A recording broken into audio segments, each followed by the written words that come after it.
zamanı da yok ya da. Senin aydiyan mı ya oynadık değişen bollukmuş. Geçen yılın Tomsun'du. Ben Tekevadır'da et satıp otuyordum. Ha sen. Şu altlar etin kilesi 1000 manat diyor. Şu altlar.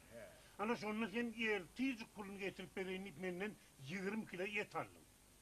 20 kilo? Ha o. Ha o getiren yen olsam erten molaymayın o ertesi. Yok başılı ağa.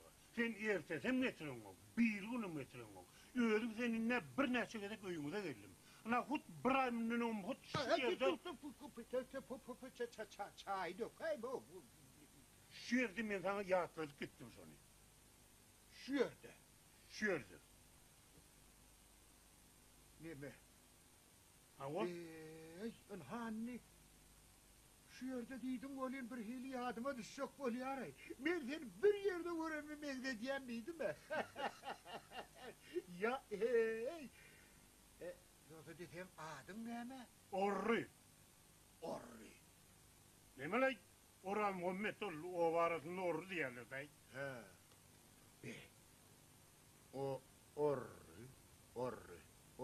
Orhan Muhammed dedin mi? Ha o Orhan Muhammed. He. Hey yadıma düşüyor ne?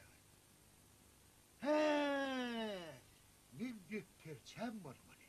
Şonu kime ne mi birgiyim olsa algıyım olsa yazılıdır. Hangi Orhan'ı? Alfabet boyunca. He. Ali. Ana. Şunu hemmeti yazılıdır. Hed alfabet ha yok yani. Kön alfabet boyunca yazdım da. Ne bir A, B, Plural değil bu. Yani bu bir Ö.